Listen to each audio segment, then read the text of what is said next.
మనందరికీ పిల్లలు ఉన్నారు, మనందరికీ కూడా కుటుంబ సభ్యులు ఉన్నారు. ఒక కుటుంబ సభ్యుని కోల్పోతే ఎంత శోకం ఉంటుందో మనందరికీ కూడా తెలుసు.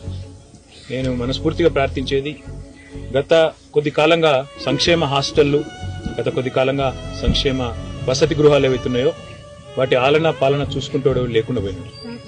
ఇప్పటికీ 36 మంది పిల్లలు గత 8 నెలల్లో మృత్యువాత పడ్డారు.